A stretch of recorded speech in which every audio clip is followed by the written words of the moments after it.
Welcome to the Beat of the Bronx podcast. October 1st, the day after game one of the AL Wildcard Series.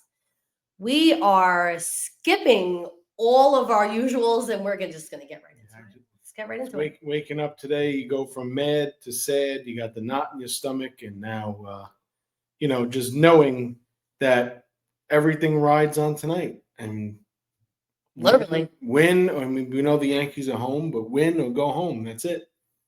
And typical Yankees fashion last night.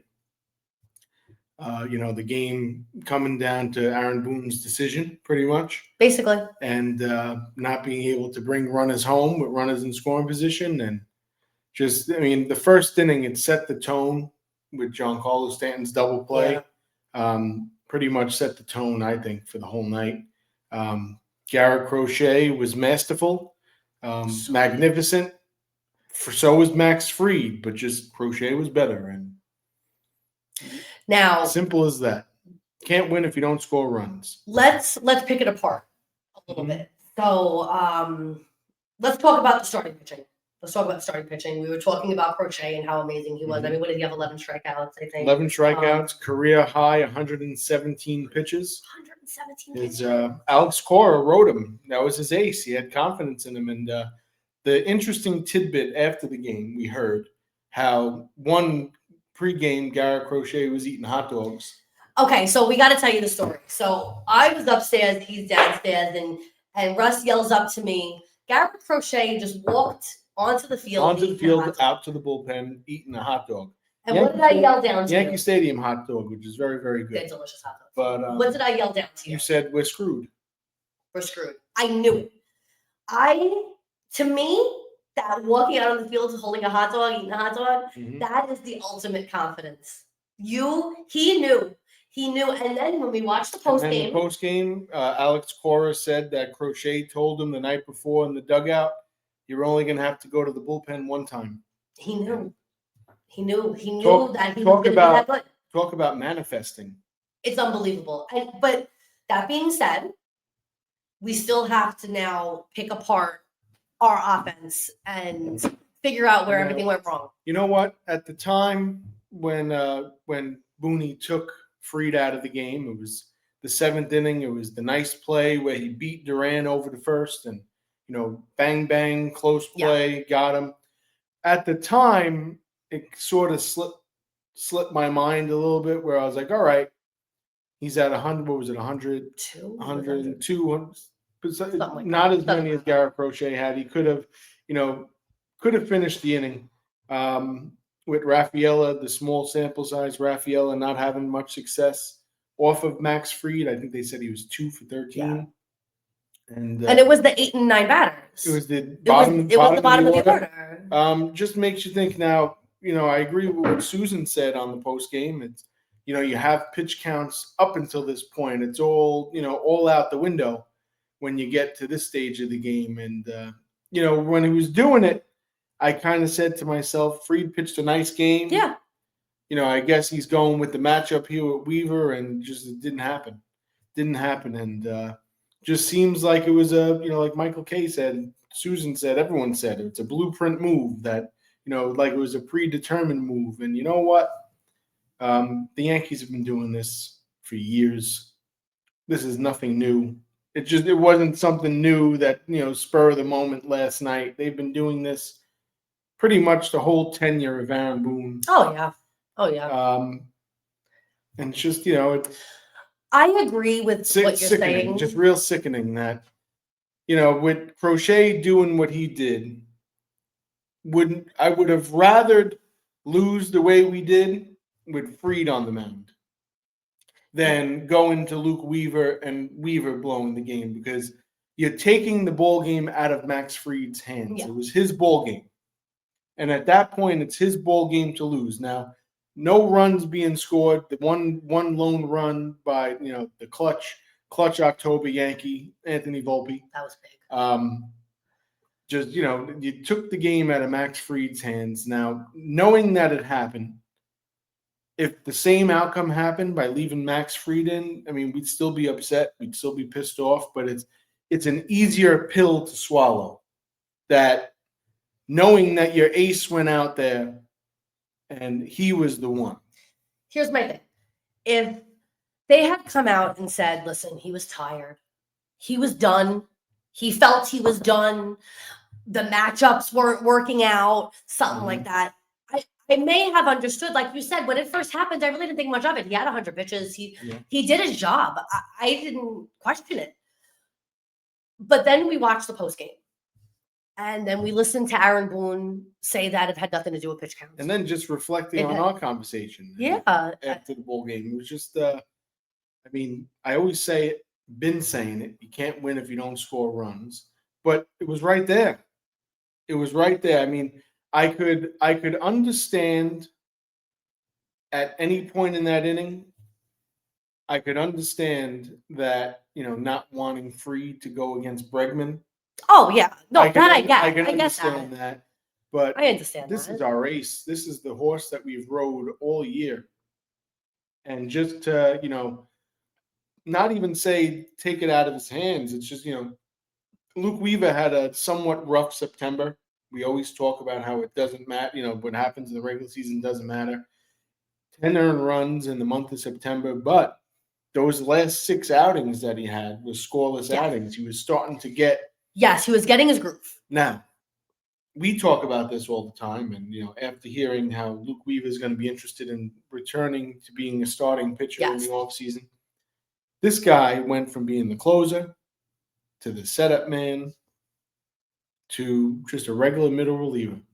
So, you talk about baseball, the mental game, mental aspect of it. And if you heard Luke Weaver on John Heyman and Joel Sherman's podcast that we talked about our last episode here, of how, it's the mental aspect of the game. It's so important. Just showing, the showing of confidence in Max Fried is part of the mental aspect of the game. Correct.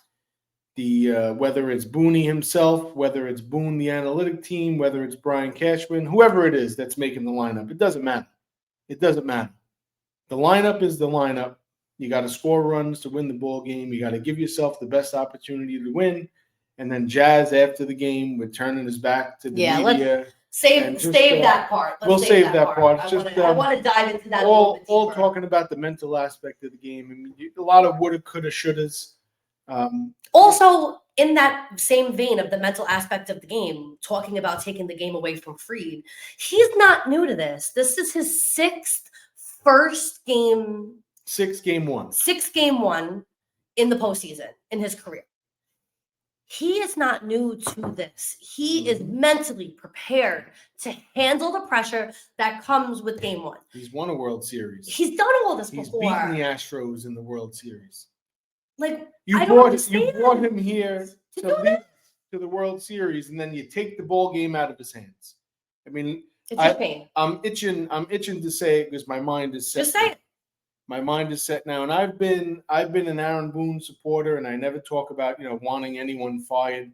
But if this is how it's going to end, and the same thing happens tonight, even if they win tonight, and it comes down to Cam Schlittler, the same things have been going on year in and year out, and nothing has changed. We're looking in the mirror now, looking at each other now, that the last time the Yankees have won, it's been 16 seasons. Now you can talk about the Seattle Mariners, first playoff, first division since 2001. Different. The Yankees are held to a different standard than all other 29 clubs, including the Boston Red Sox.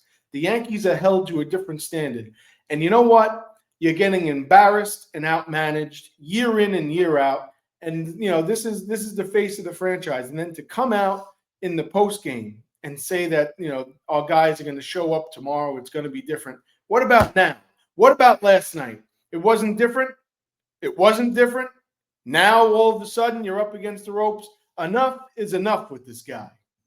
Enough is enough. Not saying he's not a real manager, but enough is enough. It's the definition of insanity, doing the same thing over and over again, looking for a different result. And you know what? The same results have been here, whether they're losing in the World Series, whether they're losing in the championship series, the division series, not making the playoffs. losing in a wild card game, wild card series. We've seen it all with Aaron Boone, except for the one parade that we're waiting for. And what spurned this on me is when they showed Joe Torre sitting behind the dugout, sitting behind the Red Sox dugout when he gave his thumbs up. And, just it spurned on me. And then you see, Alex Cora and just the memories and everything comes on repeat of, losing a wild card game in Yankee Stadium. And now we're 4-10 against the Red Sox. They have done nothing but dominate all year. And you know what? As successful as the Yankees have been, the 33, consecutive winning seasons don't matter unless there's a parade outside, City Hall. That's all that matters. And we have yet to see that with Aaron Boone. And you know what? I'm growing tired of the post games of, just hearing the excuses. Let's keep it going. Let's, Just enough is enough for this guy now. I mean, we've seen Joe Girardi get dismissed after an American League Championship Series with a young group of guys that were going to develop into this team that Booney inherited and has done nothing with. And you know what? Here is something I want to throw in there. As you like to call it. You can't even blame Aaron Judge last night because Aaron Judge did his job. He did what he had to do. He did what he had to do. And I don't even want to talk about what actually happened during the game at the moment because what we're talking about right now, I think is very important.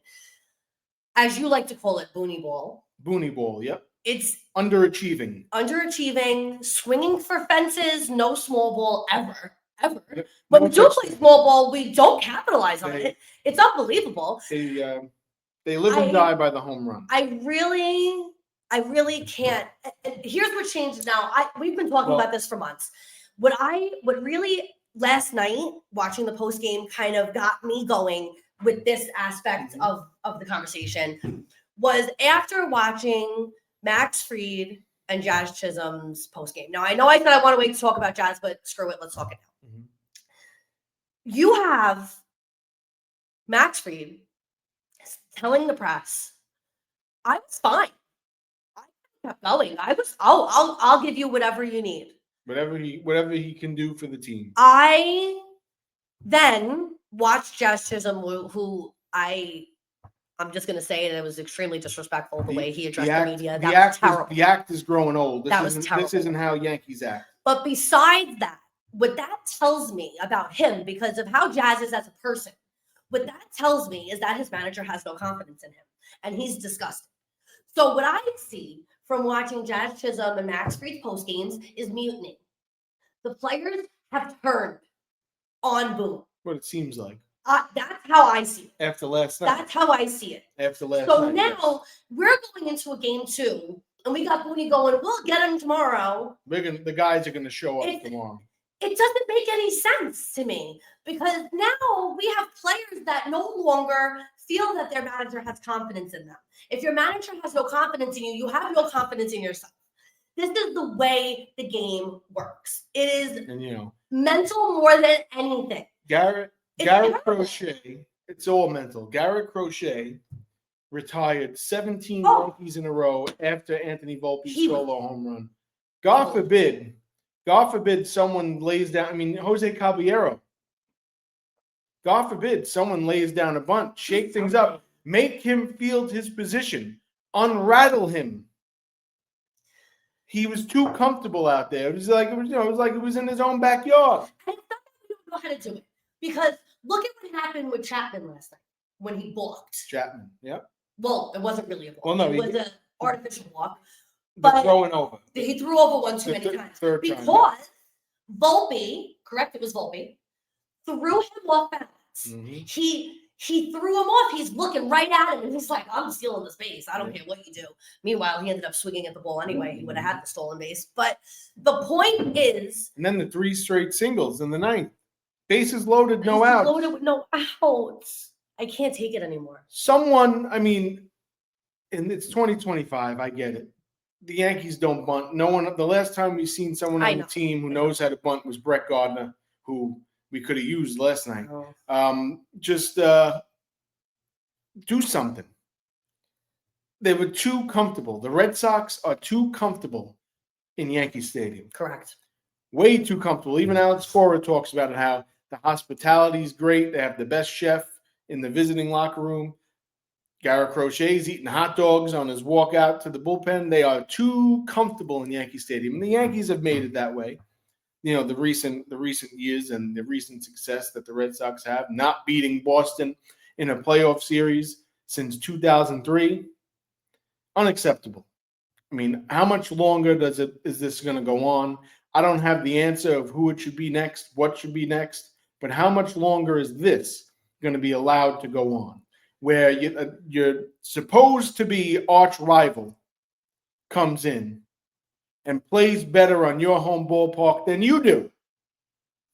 How much longer is it going to go on? I mean, I'm just screaming the whole game. Yeah. With Garrett Crochet just we're just flowing right through everybody. I mean, what a swinging bunt would have did for the Yankees to make Garrett Crochet and Narvaez have to field their positions. I mean, it's making something happen. A ball could get thrown away. Here's a telling stat. The 4, 5, and 6 hitters were 0 for 12 last night with 6 strikeouts. 6 out of his 11 strikeouts came from the middle of the order. Giancarlo had a terrible game. It's not all on Giancarlo Stanton. No, unfortunately, we expect a lot from him. We expect a lot from him. But Judge picked up his end a little bit. It's a give or take. It's not all on Giancarlo, but we're talking about the lineup as a whole. I mean,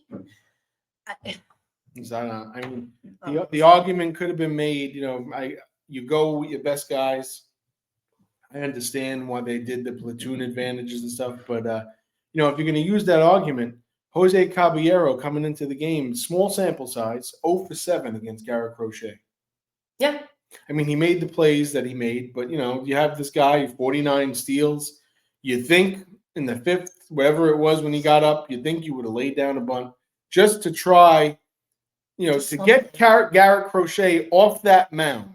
Let's see him field his position instead of letting him be comfortable like he's throwing, his side session in the bullpen. Yeah. Because that's what it was like. That's exactly what it was like. That's exactly what it was like. I have nothing else to say, but, the Yankees lose because they don't play baseball. Anthony Volpe's solo home run was it.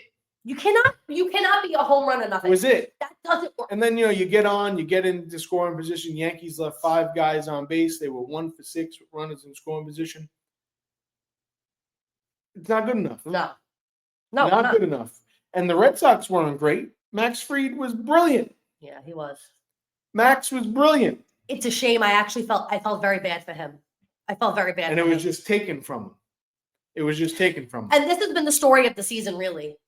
It was his job. This has happened so many times. So many of the Yankees' losses this year have been starters, amazing starts, taken away from them by the bullpen. Mm-hmm.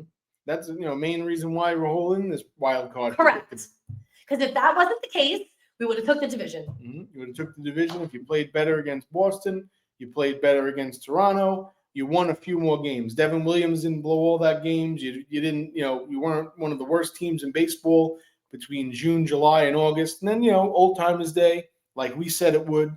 We dubbed it around. It all turned around. But you know what?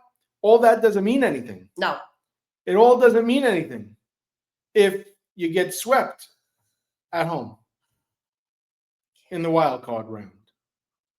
And now, you want, then, to put, if you saw my tweet this morning, and I also shared it on Instagram, Carlos Rodon now, and I put it, sort of to be a smartass because of his relationship that he has with Andy Pettitte. Now, tonight, Los is going to be asked to do his best Andy Pettitte impersonation. Yep. And I'm not talking 2001 when Andy got, bashed around in Arizona. We're talking about Andy Pettitte, one of the greatest arguably the greatest postseason pitcher of all time.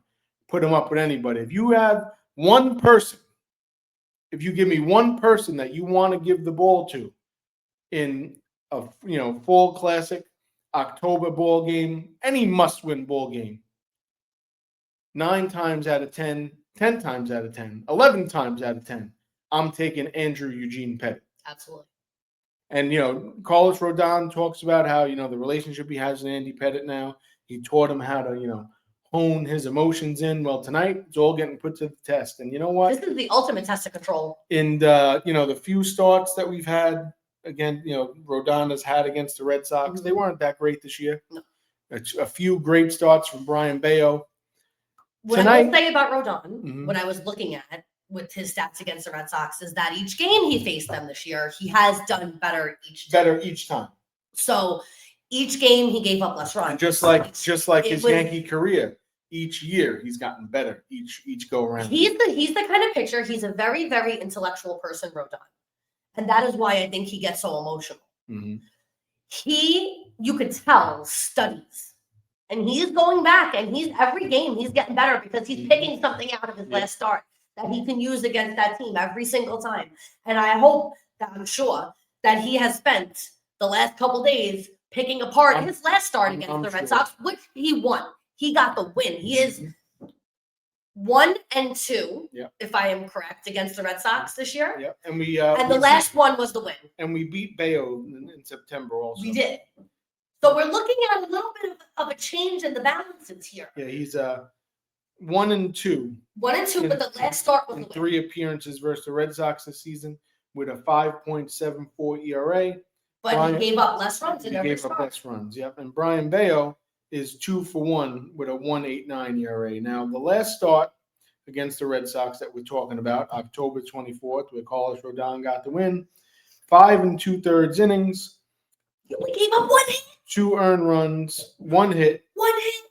That's what we need tonight. We need Rodon to come out in prime form and give up 1 hit again. Keep in mind, in all 3 starts versus the Red Sox this year, we always talk about, walks. He's given up in all 3 starts combined 10 walks, but has hit a batter in all 3. In all 3 games, a batter was hit. Now, tonight we're gonna have to worry, no free bases. We can't keep giving similar to last night too. The Red Sox are gonna have their platoon-heavy left-handed lineup, and guys like Rob Refsnyder. I wouldn't be surprised. Maybe Rob Refsnyder and Connor Wong have really good numbers against him, and just our arch nemesis Alex Bregman, who just always finds a way to come back to get us. Now, the joke I had, which I say a joke now, but I was kind of being serious at the time, because we were talking about, if you remember way back when, in the offseason around the winter meetings, how we wanted Alex Bregman, and it was the nightmare when he went to the Red Sox, and I told everybody that the rivalry is going to be renewed and they'll be back, and here they are. They picked the wrong thorn in their side. Yeah, wasn't Caballero. There was the wrong third baseman last night because, as much of a thorn in our side as Caballero has been, who was in the lineup last night, it really didn't do nothing, when we would want him to. The other thorn in our side, who would have been a great addition at third, and would have been Alex Bregman. Yeah. But that's neither here nor there. It always just reminds me of, way back in 2009 when they signed A.J. Burnett for the simple reason of just, couldn't beat him.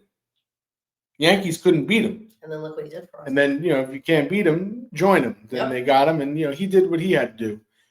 You can make your arguments about his Yankee career, but Game 2, 2009 against Pedro Martinez, he got it done when it needed to be done. Just like, what we would have needed last night. You get it done when it needs to be done. We can, we can just add Garrett Crochet to the list of left-handers who's dominated the Yankees, in the postseason, joining the likes of Randy Johnson and 2010 Cliff Lee of just absolute dominance. Now, what's funny is, the managers have changed all through that time. There's been three different managers in those different games, but it's just you're right. same. It's just the same old song. I mean, we were talking about same old song. How Crochet had the 11 strikeouts. You're mentioning Cliff Lee. I mean, Cliff Lee is right above him. He had 13 strikeouts against us in 2010. Mm-hmm. I mean, what it comes down to with this, I think, really, though, when you're facing a good pitcher, you're facing a good pitcher. I mean, Crochet pitched a great game. Crochet is phenomenal. You have to tip your cap to him. He was amazing. To an extent. Because his manager showed the confidence in him. You trusted him. He gave him the game. He handed him the ball, and he said, it's yours. No one's doing that on our team. No. That's because there's too much questioning. There's too much check the stats, check the iPad, check this, check that. We're not going by feelings here. We need to go by feelings. If the whole It's the postseason. If the whole Lou Weaver move was, as everyone, most people assume here, that it was a predetermined, blueprint move, It has to be. which could have been. It has to be based on what Boone said in his postgame. He said no pitch. It wasn't about the pitch count. It wasn't about fatigue. What's it about then? Mm-hmm. It's a blueprint move. If you're going to tell me you're not worried about if he's tired or his pitch count, what else is it? You know what? I'm so tired of those blueprint moves. I can't take it anymore. We need something here where, a manager that's in tune, in touch with the game. I mean, no one knows his team better than the manager. No. Or, should be. I mean, it's just the excuses, the tone of the post game was just very unsettling. Very dismissive, as usual. I mean, really, all these things we're talking about are no different than the things we talked about during the regular season. We're talking about Boone being dismissive, not giving real reasons for what he's doing. We're talking about guys being left on base left and right. Yeah.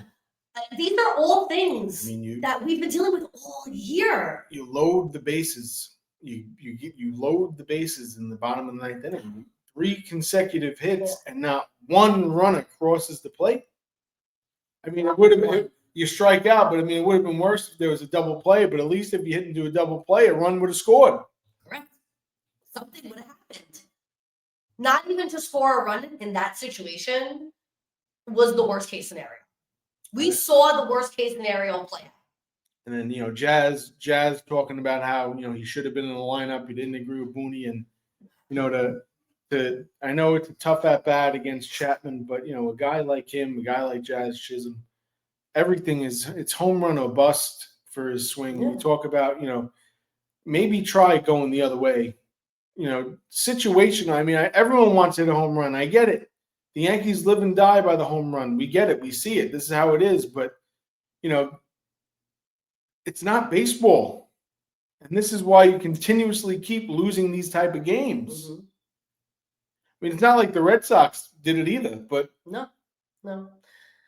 I don't understand. I mean, it doesn't sit well with me. Just, Garrett Crochet so comfortable out there. It doesn't sit well. Let's just talk just about the ninth inning for a second.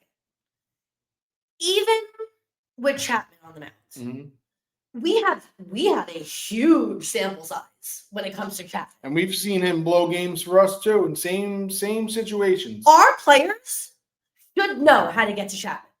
We have plenty of ways to do it. Mm-hmm. Plenty. And he's having some year. He's in this year, this resurgent type of year. I mean, that is, just it wouldn't have hurted to just even square up for a bunt. Make the infield move a little bit. The Red Sox were so comfortable out there. The pitchers were so comfortable out there. It was just it might as well have been a home game for that. Very unsettling. Just that's how everything went down. Really. Now, and we can complain about Boone and complain about all this stuff all we want, but we're still in the middle of postseason. So right now, they better turn this around mentally, because Boone needs to inspire confidence in his players today. Right now. Like, this is your last shot. If you don't hype these guys up and get them going today, we're done. It's over. If they go into the game tonight feeling the way they felt yesterday, clearly, with Boone, mm-hmm. It's not going to work. It's just not going to work. Talk about they had the momentum going into the postseason. They won 8 games in a row. And they were just so flat. It was flat. The offense was just so flat. I don't get it. Just, we know Garrett Crochet is a premier. Yeah. Sometimes you got to tip your cap. He only had 117 pitches. To an extent. You made it easy for him. Yeah. Made it easy for him. I mean, I don't even think they were taking many timeouts up at the plate. Like, there wasn't even like a step out. He was in complete control of the game. I mean, just it was his flow. That's having one of the speed guys. Just as I said again, make him field his position. This This is a guy in one of the starts that we've seen. We've seen him fall off the mound. Yeah. The last start in the regular season, Shake him a little. don't let him get comfortable. Make him make a play. Make him make a play. Even if that means making contact with the crappy pitches and fouling off. I mean, the at-bats were so fast. Look at Cedane Rafaela's at bat. That was unbelievable. Was it 11 pitches? 11 pitch at bat. Turning point of the game against Luke Weaver. That was unbelievable. It was an 0-2 count he had on him and just couldn't put him away. So now, and Weaver knew. He said he didn't want to just throw anything just to get the strike because he knew he didn't want to give him a cookie. Yeah, he knew what he could do with it. So the Yankees gave him a cookie, a whole platter of cookies last night. So disappointing, honestly. Well, we have game 2 coming tonight. So we really, like we were saying, I mean, I don't know. I mean, we'll see what the lineup is. I'm assuming with Bayo on the mound, we'll have our normal A lineup tonight. I'm sure we'll see Ben Rice at first. Jazz Chisholm will be in there. Ryan McMahon will be at third. It'll be interesting to see. I'm sure tonight. I wonder if they'll go. With I wonder if we'll see Dominguez maybe. I wonder. I wouldn't be surprised, but I mean, but then who do you sit? I think so hard. You can't see them, sitting Giancarlo Stanton tonight. Well, that's my thing. It's like, I know he had a bad game yesterday. I understand that. Let's look at the career numbers of everyone versus Bayo. So while you're checking that, I know that Giancarlo had a bad game yesterday. I understand that, and I'm usually number one supporter of Giancarlo Stanton, but I don't think now is the time to lose confidence and pull him. Well, I don't think that now's the time. Aaron Judge versus Brian Bayo. 2 for 21, 6 walks, 8 strikeouts. The lowest average against in a pretty decent sample size. Giancarlo is 2 for 10, 2 walks, 7 strikeouts.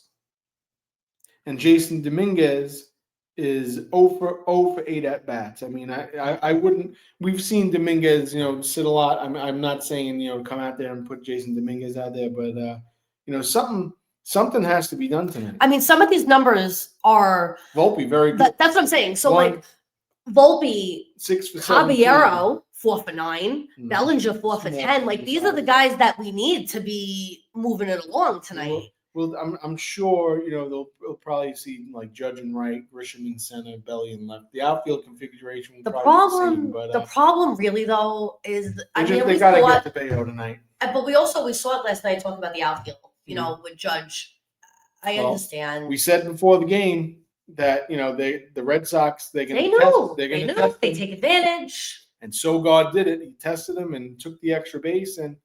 That wound up being yes, it was valuable. It was valuable, and unfortunately, this is almost like a necessity at this point because who are you sitting to DH Judge if you really wanted to do that? You can sit Giancarlo completely. You would have to.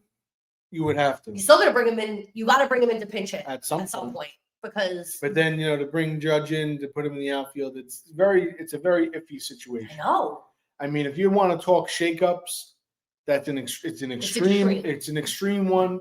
But we'll put it this way: if they did anything extreme, we would understand. Yeah, I get that. If for some reason, not saying I'm not advocating that he should be, but if for some reason that Jason Dominguez is in the lineup tonight. But then you got to worry about him in the outfield. I know, because he's not reliable either. As much as you worry about Judge's arm in right field, you worry about Dominguez, making a double into a triple or even worse. So his route single into a double. His routes are not ideal. You can't win if you don't score runs. So I mean, if you're putting up runs, it's a different story. You don't got to worry about too much. That's the goal. As much as the run support is for the pitcher. It's also to give us that little bit of comfort when we know we have Judge out there with a little bit of the issue with the arm. It's the scoring of runs. He's not the same player out there. Everyone knows it. The Red Sox know it. And just like they did last night, they're going to do it tonight. And they're going to do it with any Yankee, not just Aaron Judge's. What the Red Sox do best is exploit the Yankees' weaknesses. Which is what every team is supposed to do, especially in the playoffs. Exactly. Maybe, is it the scouting reports? I don't know. Something's not there. Because other teams are able to do this, but we're not. Yeah. I don't get it. Me neither. I mean, back to what we say about it, the home run or nothing. Like, that's not baseball. Home run or nothing is not baseball. It's Yankee baseball, what we've seen. And, the stats. It's unfortunate. The stats show us that they're, one of the number one, if not the number one offense in the game. Just, everything shows us except for, those games where it comes out where it's, the only run they scored was a homer. And, yeah, if they do the same thing they did last night, that'll be it. And then, getting in, worrying about next year, how much different the team's going to look. A lot of guys, free agents. It's the last time we're going to see this group of guys together. And if that's how you want to go out, that's on them, I guess. I think it's wild. The mentality escapes me. That's all there is to it. I get very frustrated. Watching the post-game interviews really frustrate me. I mean, it frustrates me during the season. In the postseason, forget it. During the end of the regular season, I stopped listening. I stopped watching the post games, especially through the rough stretch. Yeah, that was hard. Through the real rough stretch. They were hard watching. You just keep hearing Boone say the same thing over and over and over. Now he's just repeating himself into the playoffs. A different excuse. It's the same thing. And, same result here. Booney Bowl. Nothing to show for it, except for how many times we've lost against the Red Sox in the postseason, how many times they've fallen short, and, just straight down to how the division race ended. Yeah. If that's didn't have to be that way. If that's not enough, what is? Just career postseason versus the Red Sox, lifetime, I should say, versus the Red Sox. The Yankees now have a losing record, 12-13. Yeah. In the postseason. Yeah, last night was their 25th time they've matched up against each other in history, and just. So we went into the game 12-12. Mm-hmm. We were at an even 500. Now we officially have a losing record and against the Red Sox, and that's not it. I'm not doing that. We're not having a losing record against the Red Sox in the postseason. Is not it. And keep in mind they haven't beaten the Red Sox, like we said before, since in a playoff series since 2003. Speaking of, I'm so sick and tired of hearing about 2003. We didn't even win the World Series. Who cares? It was talk about embarrassments. That World Series was, the beginning of the embarrassment. Really, it was. All downhill. Yes, it was. It's been all downhill. Absolutely agree with you. Absolutely agree with you. That was. I don't know what to say. We need to see a change. And then with guys on that team, who. That Marlins team, just to think of the guys that they've had who've impacted, the World Series in 2003, and then later on matchups with the Boston Red Sox. We're talking Mike Lowell, we're talking Josh Beckett, we're talking Ugueth Urbina. All guys, who didn't just do it one time. And I'm probably missing a few names too. Just I'm so disgusted. I'm sick and tired of, that home run off, God rest him, Tim Wakefield from Aaron Boone getting glorified because it led to losing. Just like what the Aaron Boone regime has done, led to losing. How much more do we need to look at here? And I know that going historically, the Yankees have a tendency to give managers 10 years. That's their the last recent managers. The most recent situations have been 10 years. Under at least 10 years, yeah. Under current ownership. That's what it is. We're not talking about George. George wasn't here for those. No, George at points George has, changed managers like you change underwear, and which is the right thing to do. And that's neither here nor there. When we have, and you know what, that 10 years that they give managers, so to speak, that really does go to show how those managers are acting on a day-to-day basis. Boone's not afraid for his job. I In his head, contract or not, Yeah. in his head, Boone knows I probably got another year in. mhm. It doesn't. He's not managing like a guy, managing not for his afraid. life, like Brian Daboll did. We're not going to talk about the Giants. Yeah, I don't want to get into that now. The Giants did win. They got Thank their God. first win in forever. But talk about, we'll use this as an example. The head coach for the football Giants, Brian Daboll, the rumors were that, he could be dismissed as early as, Post-game. the day before, the Monday, they said there was Yeah. rumors going around. He, did something out of the ordinary. Went to a rookie quarterback in week 4 of the NFL season, 0 for 3. Coaching for his life.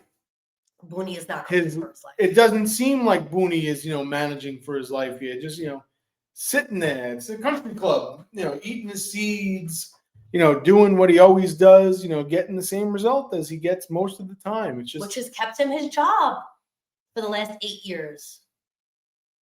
I mean, it was all right. What don't would mind. have screamed urgency to me would be to see that bunt.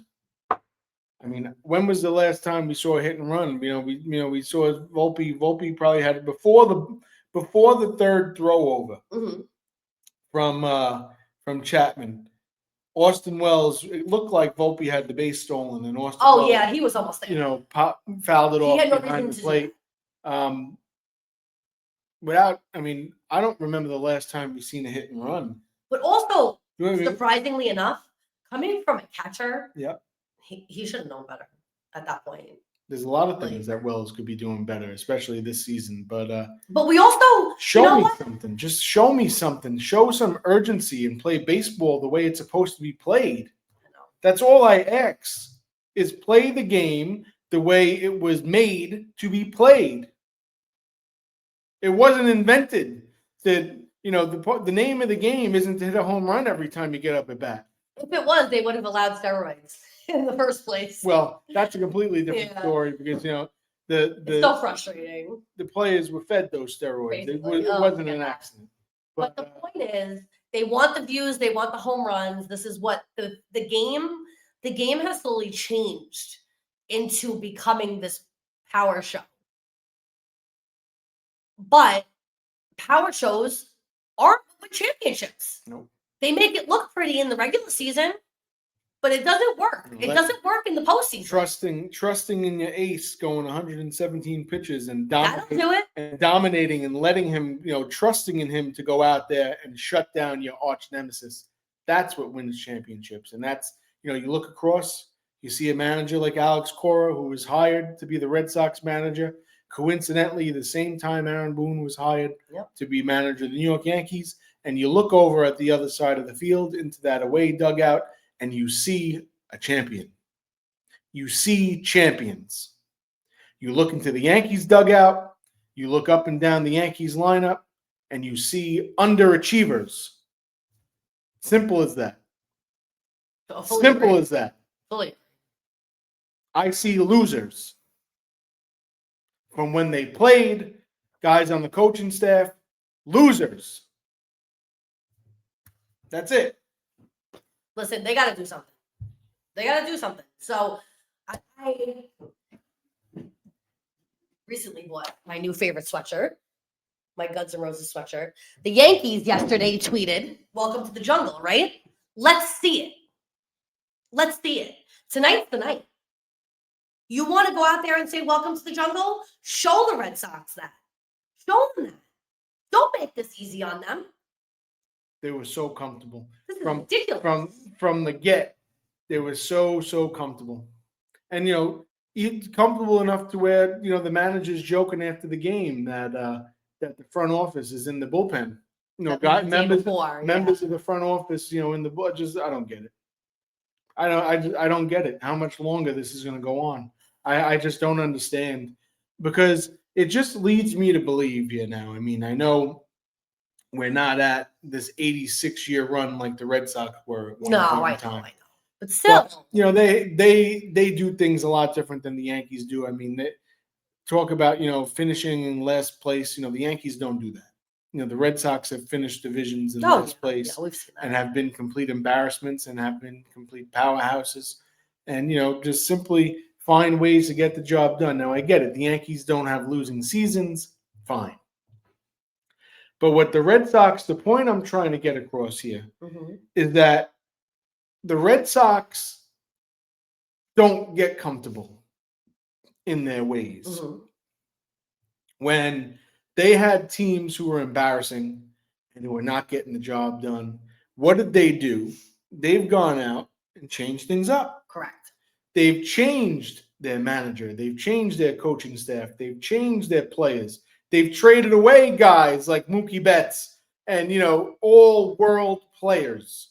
Yep.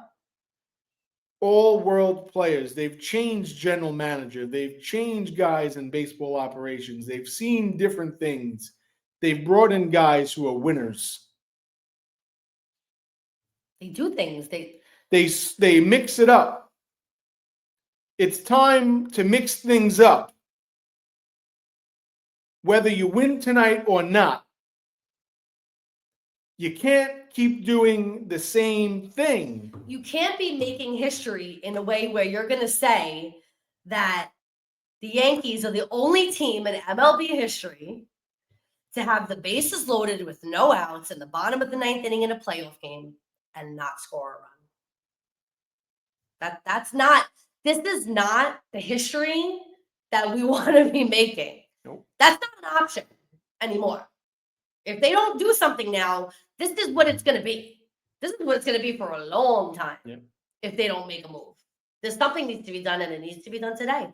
Because if it's not done today, we're going home anyway. Yeah. It doesn't matter. I want to see a team play baseball tonight, not go up there and, trying to reenact the home run derby. Talk about reenacting the home run derby. They look like Jazz Chisholm. I was sure you took the words right out of my mouth. I'm just, we were talking about Jazz Chisholm, and, I know how much talent. Jazz Chisholm is a great, talented player. Great, talented player. Arguably one of the best second basemen in the game. Arguably the best second baseman in the American League. But the way he acts, the way he presents himself on and off the field is unacceptable. And last night, what he did with not just having his back turned towards the media, towards the camera, he had his back turned, and this is how I take it, towards us. Because he's not stupid. Jazz is a smart kid. He's very up on social media, on Twitter. He's all over the place, up on Instagram. He knows, he hears what people are saying. And I'm probably in the minority here. We're probably in the minority here, and that's probably because we're a little bit older than a lot of the younger fans here. But the way that he presents himself is unacceptable. Coming down to the way he was celebrating last year when the Yankees had their World Series run, the things that he was doing, it's un-Yankee-like. I know what it means, to celebrate, let these guys be themselves. And I don't even want to talk about last year. No, Let's but keep it to what he did last night, because as far as I'm concerned, from what we have seen growing up, yeah, without even talking, I'm not even talking about like the clean shaven policy and all that stuff. It's just the way that a Yankee, it's your level of professionalism. Exactly. It's the level of professionalism. That's the issue. I feel personally that if you, first of all, I'm going to say something. Before I lose the point, continue. Hold your point. I'm holding it. We've seen Mariano Rivera lose Game 7s of the World Series. What did he do? Answered every damn question in that post game, looking right into the camera with his eyes looking into our eyes as a fan base, to the media. He stood there like the champion he was and took onus on the situation, losing the ball games. Here, you have this clown, who I'm going to call him a clown, with his back towards, with, no respect towards, Yankee history and the Yankee fan base. That's how I take it. Kid has no respect. And you see the way he plays the game. He yaps and chirps at the umpire. Take onus on the situation. You missed. You missed. The speed that you have makes something happen. lay down a bunt. Do you know how to bunt? Do you know how to do that? No.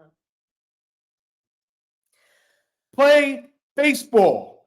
Not worry about your next music video.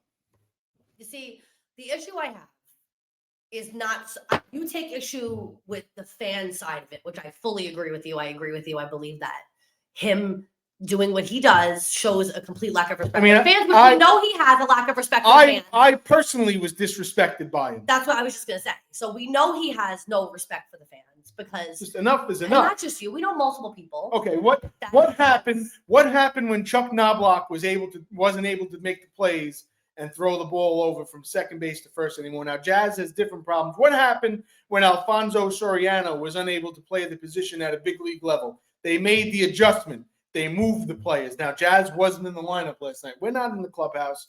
I'm not putting this on. I'm not putting this on him. Whether it was the computer who said it, whether it's the analytic team. Just I'm sick. Or whether it was Boone himself. I'm sick and tired of this style of baseball, and I'm sick and tired of certain players acting the way they do. That's my rant. So my issue is not necessarily how it affects the fans. In this case, you spoke enough about that. I'm gonna spin it another way. This is completely unprofessional in your field of work. How dare you turn your back on the media? You want to be mad at the team. You want to be mad at Boone. Go ahead. Go be mad at Boone. Yep. But don't you turn your back on those cameras like that. Those people are there covering that game, working their asses off. Let's be real. Those guys break their behinds, the media. There is no reason. You see all the beat writers, they get that, they're there early in the morning, they're there late at night, they're traveling. If you listen to Joel Sherman, paying his own way, doing all that stuff, that's not right. These people are there. No respect. Those people are there to work just like you are. You got your job taken away from you last night. You're going to take their jobs away from them? Yeah. How dare you? You know what would have been more effective? If you would have looked the camera in the eye of the camera, and said, I'm not happy that I'm sitting tonight. Yeah. Directly. Are you hiding now? Because to me, not addressing the media directly is you telling me that you're above them and you're not above them. You're not above them. You're above nobody. That's not how it works. That is not how this game works. You want to go and yell at Boone in his office? Have at it, my friend. Go call up Hal. I'm sure he'd love to talk to you. My point is that the media and the fans do not deserve that kind of treatment from a player. Now, I know a lot of people will come out and say, he doesn't owe anybody anything. Yes, he does. Mm-hmm. He is wearing a Yankee uniform. He owes the media an answer. And even if it's as much to say, I'm not happy with the way I was treated, say it. Say it with your face to the camera, not your back. Yeah. Now, I didn't even know that. We were listening to the post game on the radio. We were listening to Emmanuel Barberi and Susan and all that. But I said to Russ, we were in the kitchen listening to it, and I said, why can't I hear Jazz? That's weird. I couldn't hear it. I had to hold the phone. I got my phone up to my ear. I'm going, why can't I hear him? And then when I saw that video, how was I last night? I lost it. Oh, I was mad. Because you know why? This is not the first time that he's treated the media wrong. This is not the first time he's treated the fans wrong. This cannot be. I'm sorry. Listen, I'm a fan, and we always say don't tell people how to fan and bullying and all that stuff. I hope he does well. I hope he hits every home run in the planet for the rest of the season. It'll be better for us. But I don't want to see his face. Well, I'm very upset with that situation. I'm disgusted with it. And you know what? If it was anybody really showing that they care in that organization of what's going on, I'm going to be really blunt right now. He sits again. He shouldn't be playing. I mean, if it was me he shouldn't be playing. If it was me who was the manager, tonight I would sit him. And I want a full sit. I don't want a Volpe. We're going to sit him in that picture. I would do No. Full sit. You don't get off that bench tonight. And in the off season, you're going to hear me saying it. When you would have heard me say it, you probably heard me say it before. I mean, with him having 1 year going into his walk year next year, because before his contract is up, and for him to become next year is his walk year. Jazz. So he's still under contract with us one more year. One more season. Okay. And you're definitely going to be hearing it from me most of the offseason of reasons why we should think about moving on from Jazz He should be Chisholm. traded. Absolutely. He should have been And traded when his value was The high. way I said that before the trade the deadline. way that he presents himself, and I'm sure we're gonna sound very out of touch to It is what it is. our younger viewers, our younger listeners, and we appreciate and love everyone who follows us, listens to what we have to say. I value all of it. I've grown very tired of two people specifically Okay. that skip around Boone We know that. and second baseman Jazz Chisholm, and that's just me. I can't disagree. And like you said, I'm tired of looking at their face. I'm tired of looking at their face. I can't. I hit a point where I just get frustrated. Wearing the pinstripes is a privilege, and I think that needs to be held to that standard, like it once was. I mean, I'll say one thing. We definitely we need to see that change in Jazz, but if they don't make that change, if they don't push it, it's not going to happen. If he doesn't get chastised for what happened last night in the post game, it doesn't matter what we're talking about. I hate to single players out for things that are not on field actions. But I'll say one thing: he's lucky that it's not that cold out yet, because we know that's a big issue for him also. This team, regardless of what happens tonight, it has gotten very stale. Changes need to be made. It's gotten very stale. There's really nothing else to say. That's it. Regardless of what happens tonight. And there's going to be a lot of different players come on this team next year. Yeah. It's going to be a completely different ball club. But the core is what needs to be shaken up a little bit. Talking about managerial positions, talking about middle infield. Middle infield is so important. Middle infield is so important. But you know what? When it counts, who comes up? Who shows up? Number 11. Public enemy number 1. That was big. Who shows up? That was him last night. That was Volpe saying. Who hit the grand slam last year? Yep. Who shows up? Who shows that they're wearing that Yankee NY on their heart like that? Who shows it? Who's showing us? You know, the ones at home, the people in the stands. Who's showing us that they care and they appreciate the uniform that they have on their back? Yep. By acting the way you did after the way the team performed, it's not about you, buddy. It's not about you. Unfortunately, that is a common thread nowadays in a lot of industries, not just in baseball. But, you know, it used to be the team was priority number 1. And that has slowly shifted over the years. Yep. Now, why? Who knows? Why do I personally think that Boone doesn't have a lot of remorse or show us much emotion when it comes to these things? Because I think most of the time it is the script, the blueprint. Well, because he knows he's comfortable. He knows he's not going nowhere. He knows he's not on the hot seat. He also that's how he manages. He manages like him personally. He's comfortable with. There's no ramifications. But it's not the word I'm looking for. There's no ramifications. There's no consequences. There's no consequences. I want to say. I've grown so upset with just the way things are going. Where I feel like when they play games the way they did last night, the way it goes down, it's un-Yankee like. Yeah. It's un-Yankee like. Now we're not getting that vibe that we should be getting from the team.